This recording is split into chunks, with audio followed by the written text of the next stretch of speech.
Hello बच्चों, कैसे हैं आप सब? I hope you all are doing great and I hope you all are happy, healthy and fine.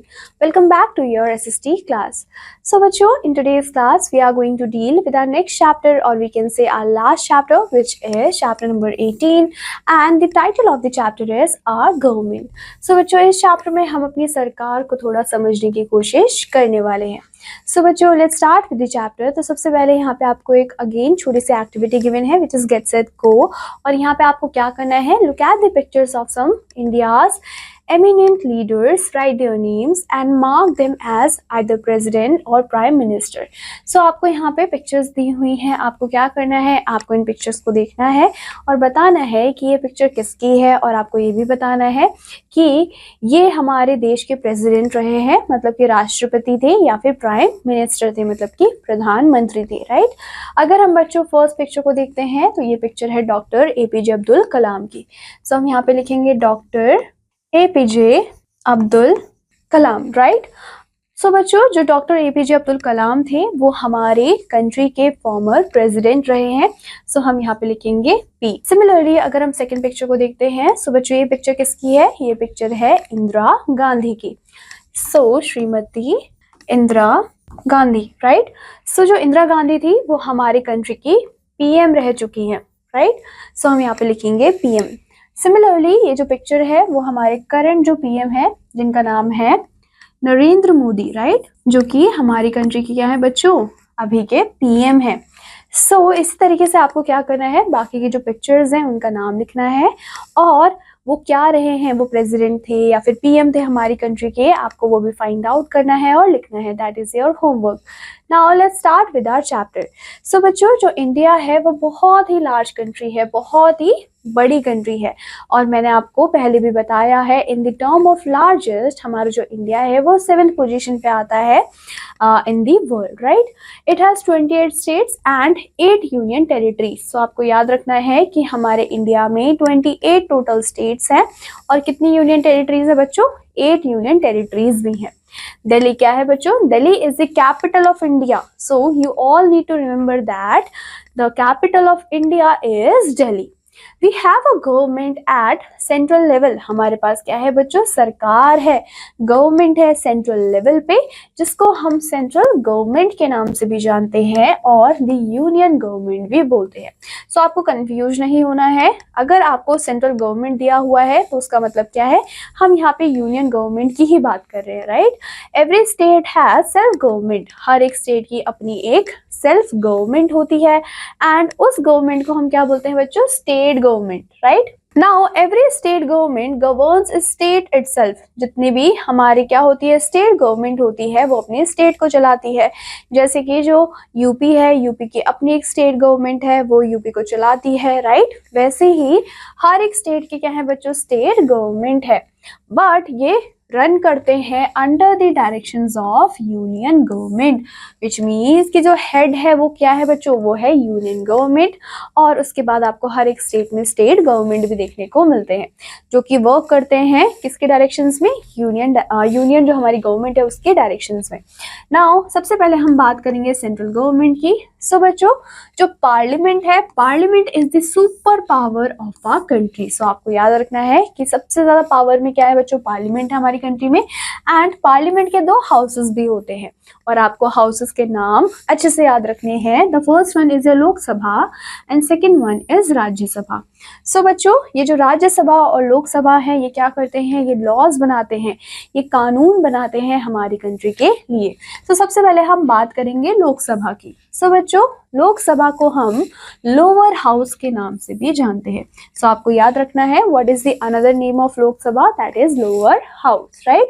The members of the Lok Sabha are elected by the people for 5 years. अब जो members होते हैं लोकसभा के, उनको इलेक्ट कौन करता है, सो उनको इलेक्ट करते हैं आम जनता, मतलब कि आप और हम लोग, और हम ही इलेक्ट करते हैं किसके मेंबर्स को, लोकसभा के मेंबर्स को, और 5 साल के लिए इनको इलेक्ट किया जाता है. Every citizen of 18 years or above is a voter।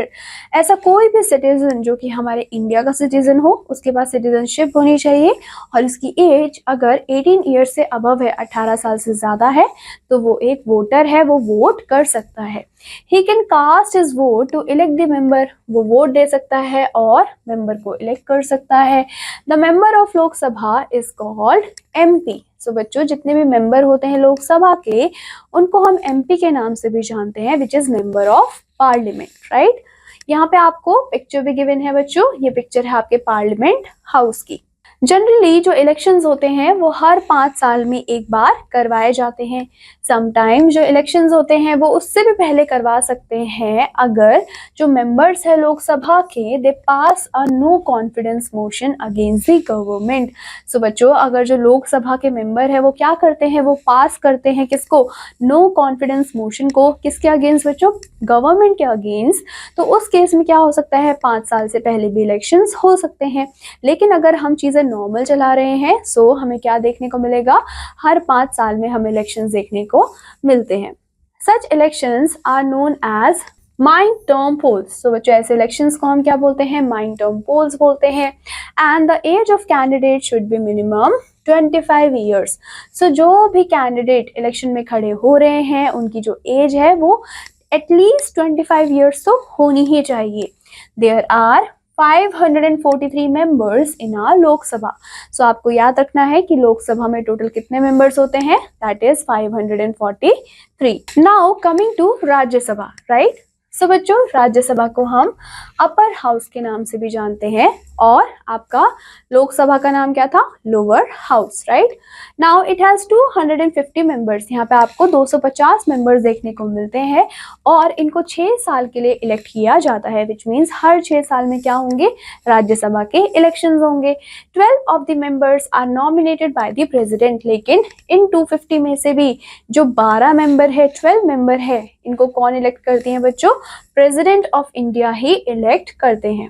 1/3 of its member, उनको रिप्लेस किया जाता है by new member after every 2 years. Therefore जो राज्यसभा होता है वो डिसमिस नहीं हो सकता within the time. Candidate of the Rajya Sabha should be of 30 years. हमने लोकसभा में तो क्या बोला था कि 25 ईयर्स से ज़्यादा एज होनी चाहिए, लेकिन अगर आपको राज्यसभा का मेंबर बनना है तो उसके लिए आपकी एज मिनिमम 30 ईयर्स आपको चाहिए होगा। The members of Rajya Sabha is known as MP। सो बच्चों, जैसे कि हमने बोला था कि लोकसभा के जो मेंबर्स होते हैं उनको हम MP बोलते हैं, which is member of parliament, वैसे ही जो राज्यसभा है वहाँ के मेंबर्स को भी हम MP ही बोलते हैं, that is member of parliament.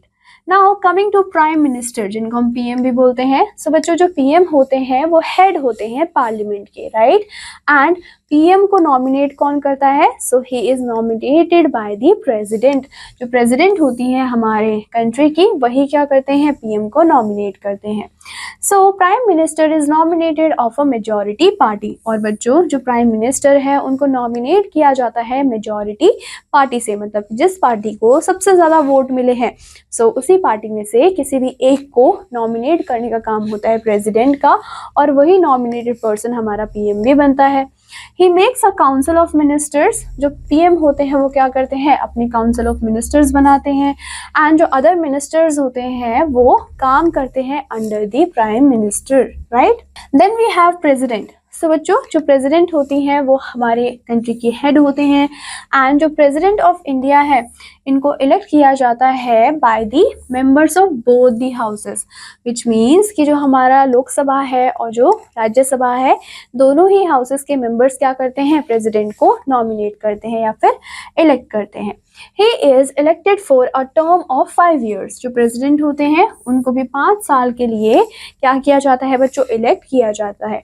जो मिनिमम एज लिमिट होनी चाहिए प्रेसिडेंट की वो 35 ईयर्स है, right. At present Shrimati Draupadi Murmu, वो क्या है बच्चों, वो हमारे कंट्री की प्रेसिडेंट है। Now coming to state government, so जैसे कि मैंने आपको बताया था हर एक स्टेट का क्या होता है, अपना एक स्टेट गवर्नमेंट होता है जो कि स्टेट को रन करने में हेल्प करता है। सो बच्चों जो स्टेट गवर्नमेंट होती है वो लुक आफ्टर करती है of the matter of the state, which means कि स्टेट में जो भी मैटर्स हो रहे हैं उन सभी को देखने का काम किसका होता है, स्टेट गवर्नमेंट का होता है। It is formed exactly the same way as the central government form, जैसे हमने सेंट्रल गवर्नमेंट को फॉर्म किया है सेम उसी तरीके से स्टेट गवर्नमेंट को भी फॉर्म किया जाता है। जो इलेक्टेड मेंबर्स होते हैं उनको हम मेंबर्स ऑफ लेजिस्लेटिव असेंबली बोलते हैं, मतलब कि एमएलए, राइट।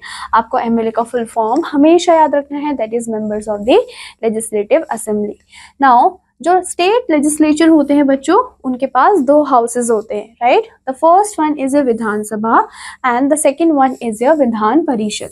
सो बच्चों जो विधानसभा है उसका दूसरा नाम क्या है, लेजिस्लेटिव असेंबली, एंड जो विधान परिषद है उसका दूसरा नाम क्या है, legislative council, right. So elections for the state legislative assembly वो हर 5 साल में होते हैं, एंड जो गवर्नर होता है वो हाईएस्ट अथॉरिटी होता है स्टेट का, and he is appointed by the president of India. और जो गवर्नर है उसको अपॉइंट करने का काम किसका होता है बच्चों, इंडिया के प्रेसिडेंट का होता है, राष्ट्रपति का होता है। He act as a link between state government and union government. अब ये जो गवर्नर है वो क्या है बच्चों, वो एक लिंक है, एक जरिया है, किसके बीच का, आपके स्टेट गवर्नमेंट और यूनियन गवर्नमेंट के बीच का। Now coming to judiciary. So बच्चों जो जुडिशरी है वो मेजर पार्ट है गवर्नमेंट की, right. Everyone has choice to live with peace and happiness but some anti social persons do not let them live peacefully. So बच्चों होता क्या है कि हर किसी को क्या है, चॉइस है, राइट है कि वो पीस में रहे, शांति में रहे, हैप्पीनेस के साथ रहे, लेकिन कुछ ऐसे क्या है, एंटी सोशल पर्सन्स हैं जो कि उनको पीसफुली नहीं रहने देते हैं। So they torture the poor and simple people. वो क्या करते हैं, जितने भी गरीब लोग होते हैं, सिंपल लोग होते हैं, उनको टॉर्चर करते हैं। Therefore we have to go to a court to get justice. और इसी वजह से हमें कोर्ट में जाना पड़ता है ताकि हमें इंसाफ मिल पाए, हमें जस्टिस मिल पाए। The police catch the thieves, robbers and other type of criminals. The court decide the punishment. जो पुलिस होती है वो क्या करती है, वो चोरों को पकड़ती है, वो रॉबर्स को पकड़ती है, जितने भी क्रिमिनल्स होते हैं उनको पकड़ती है, और जो कोर्ट होता है वो डिसाइड करता है कि वो गिल्टी है कि नहीं है और उनको कौन सी पनिशमेंट मिलनी चाहिए। सो जो सुप्रीम कोर्ट है बच्चों, that is our highest judicial body at the central level. Central level पे सबसे बड़ी जो हमारी जुडिशरी बॉडी है, जिसके पास सबसे ज्यादा पावर है, वो है बच्चों the supreme court, right. Now जो सुप्रीम कोर्ट ऑफ इंडिया है वो कहाँ लोकेटेड है बच्चों, दिल्ली में। एंड जो हाई कोर्ट है वो स्टेट लेवल का हाईएस्ट कोर्ट है, राइट। अगर हम पूरे कंट्री के लिए बात करें तो सुप्रीम कोर्ट सबसे ऊपर है, लेकिन अगर हम स्टेट की बात करें तो हाई कोर्ट सबसे अबव होता है। उसके अलावा आपको डिस्ट्रिक्ट कोर्ट देखने को मिलते हैं डिस्ट्रिक्ट लेवल में। इन द विलेजेस, जो विलेज पंचायत होते हैं वही सेटल करते हैं माइनर डिस्प्यूट्स को, जो कि 2 पर्सन के बीच में होती है या फिर विलेज पीपल के बीच में होती है। The law making bodies, the law executing bodies and जो जुडिशरी होती है वो रिस्पॉन्सिबल होती है smooth running of our government administration के लिए। सो बच्चों जो लॉ मेकिंग बॉडीज है, विच मीन्स की जो सेंट्रल गवर्नमेंट है, उन्होंने क्या किया, उन्होंने लॉज को बनाया। जो लॉ एग्जीक्यूटिंग बॉडीज है, अब बच्चों हम लोग क्या करते हैं, हम लॉज को फॉलो करते हैं, राइट। सिमिलरली जो जुडिशरी है, विच मीन्स कि ऐसे लोग जो कि लॉज को फॉलो नहीं कर रहे हैं, सो उनको क्या किया जाता है, उनको कोर्ट में लाया जाता है, because they are not following the laws, right. So ये जो तीनों बॉडीज हैं, मतलब कि जिसने लॉ को बनाया, जो लॉ को एग्जीक्यूट कर रहा है, और जो जुडिशियल सिस्टम है, ये तीनों ही हमारे बहुत ही इंपॉर्टेंट क्या है बच्चों, बॉडीज हैं जो कि रिस्पॉन्सिबल होती हैं किसी भी हमारे गवर्नमेंट के एडमिनिस्ट्रेशन को रन करने के लिए, right. Now coming to quick recap. So बच्चों आज के चैप्टर में हमने क्या पढ़ा, India is a large country. India हमारी बहुत ही बड़ी कंट्री है, एंड इसके पास 28 स्टेट्स हैं और 8 यूनियन टेरिटरीज हैं। हर एक स्टेट की अपनी अपनी गवर्नमेंट होती है, एंड जो प्रेसिडेंट होता है वही हमारा हेड होता है इंडिया का। एंड सुप्रीम कोर्ट हमारा हाईएस्ट कोर्ट है ऑफ इंडिया, एंड ये कहाँ लोकेटेड है बच्चों, दिल्ली में। सो बच्चों, इसी के साथ हमारा ये चैप्टर होता है यहाँ पे कंप्लीट, और आपके सारे ही चैप्टर्स हो जाते हैं यहाँ पे कंप्लीट। आई होप आपको सारे चैप्टर्स अच्छे से समझ आए होंगे, एंड आई होप कि आप इसको 1 बाय 1 अच्छे से रिवाइज करेंगे, अच्छे से प्रैक्टिस करेंगे, लर्न करेंगे, एंड अपने एग्जाम्स में अच्छे से आंसर करेंगे और अच्छे से स्कोर भी करेंगे। So I wish you all the best for your exams, and I will meet you in your next class. Till then take care and bye bye.